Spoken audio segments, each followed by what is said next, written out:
como a gente faz para encerrar uma relação que terminou, a Luciana que está perguntando, como a gente faz para encerrar uma relação que terminou de maneira traumática, pois um não fala com o outro?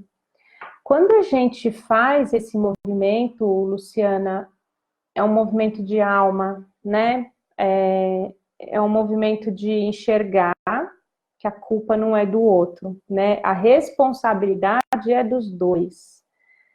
Por que que eu fui buscar uma pessoa que me trouxe esse tipo de aprendizado, que não era o tipo de aprendizado que eu falava, é o que eu queria no momento. No fundo, é o que a gente quer.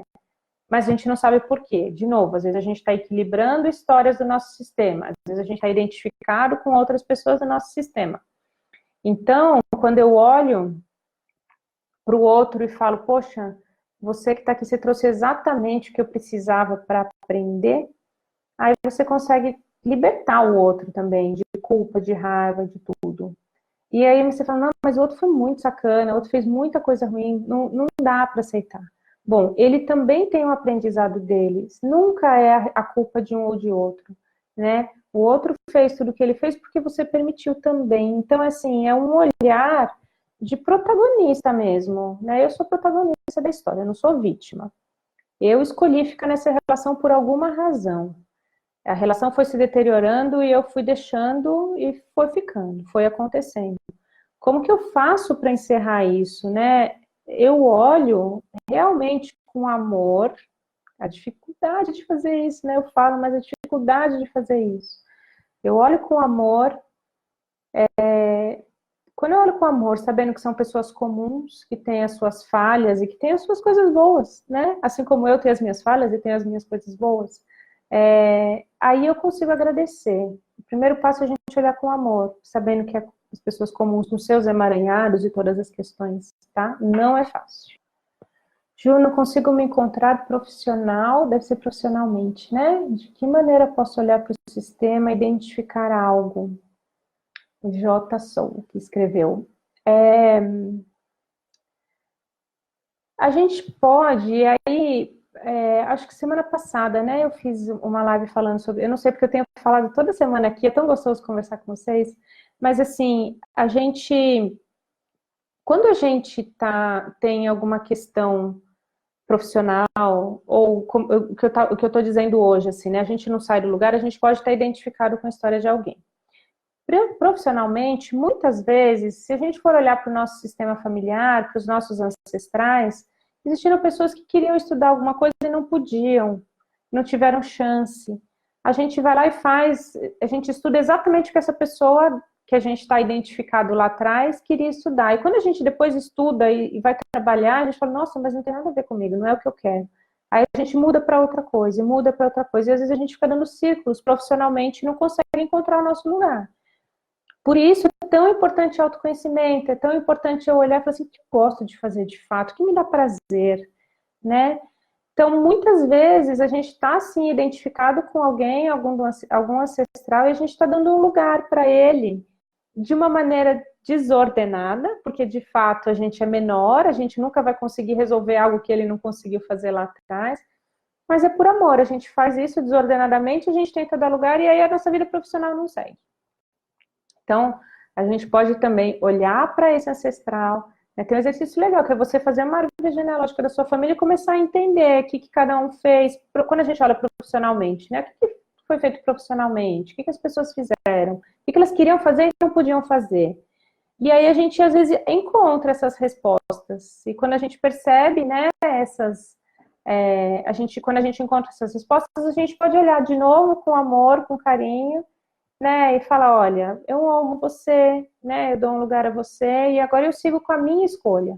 E essa minha escolha é uma escolha de consciência, uma escolha que já passa por um autoconhecimento maior, tá bom? Jota, espero ter te ajudado também a responder sobre isso. Eu tô vendo eu não me lembro o seu nome, é Eli Bazotti, não sei se é Lilian, Luciana. Desculpa. Mas eu sei quem você é. Gente, a gente sente o campo, né? Eu nem consegui ver sua fotinha, mas eu sei quem você é. Ainda me emociono quando lembro da constelação que fiz com você, Ju. Os efeitos estão muito presentes. Muito obrigada. Que linda, que linda. Obrigada a você, querida.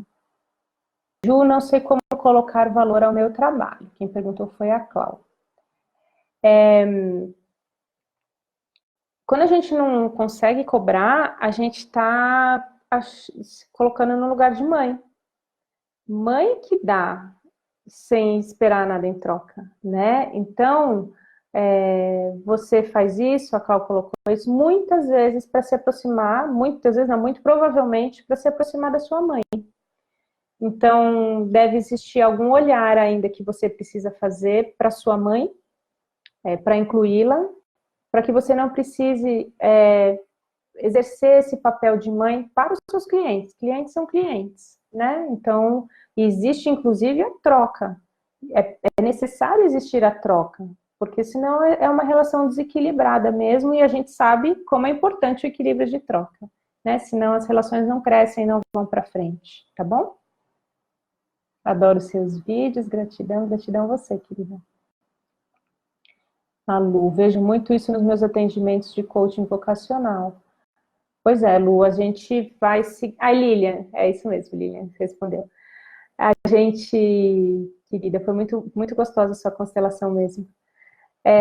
Então, a Lu estava falando que ela vê muito isso nos atendimentos de coaching, né?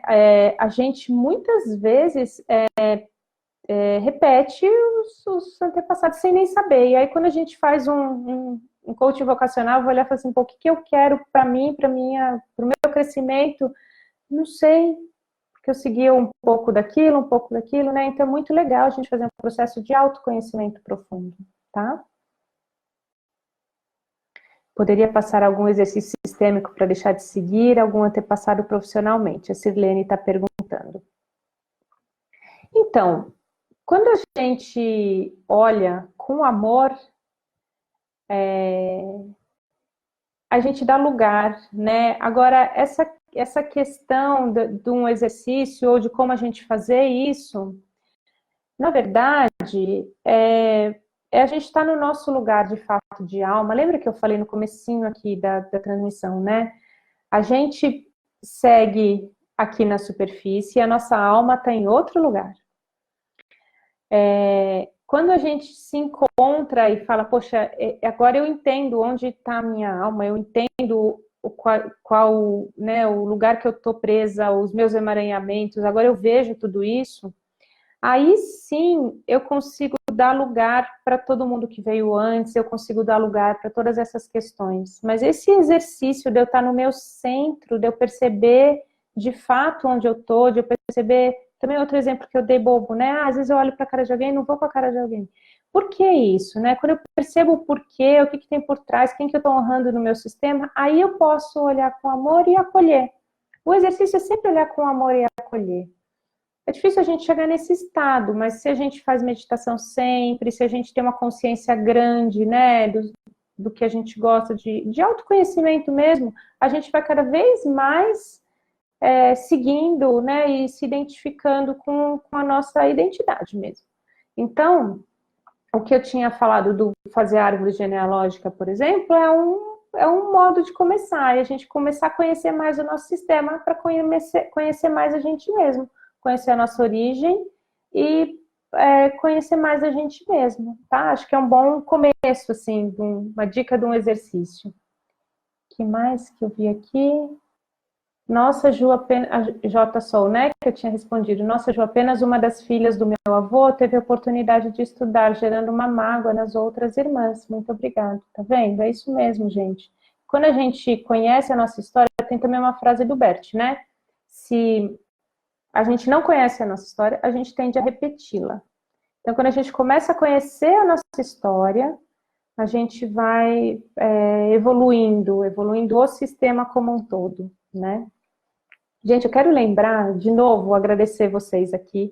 Eu estava falando no comecinho da live, que na hora que eu entrei no Instagram, tinham tantas lives acontecendo, e eu falei, nossa, gente, eu vou ter pessoas aqui comigo escolhendo, né? Porque tem tanta gente falando, coisas importantes, sempre são temas importantes. Então, obrigada mesmo pelo tempo de vocês, por vocês estarem aqui comigo. Muito gratidão, viu? Jocely. Ju, boa noite, entrei há pouco e você estava falando de não saber dar valor para o seu trabalho. Você repete a explicação? Eu não peguei a tempo, é a minha questão. Então, Eu falei, Jocely, é que quando a gente não cobra, não consegue cobrar, a gente está atuando, a gente está se colocando como no lugar de mãe do cliente. E por que a gente faz isso? Porque inconscientemente a gente quer se aproximar da nossa mãe. Então, eu quero me aproximar da minha mãe, eu vou lá e faço algo que minha mãe faria, que é dar sem esperar nada em troca. Então, o que precisa fazer? Fazer um olhar para a sua mãe, entender quais as dificuldades ainda que existem nessa relação, por que você quer tanto se aproximar da sua mãe nesse processo inconsciente. E aí, sim, dá lugar para isso, né? E aí você vai ter, quando você olha para sua mãe, né, tem aquela questão de você sentir o amor da sua mãe para você, sentir você aberta para esse amor também. As coisas fluem de uma maneira melhor, tá bom? Espero ter ajudado aí você, querida.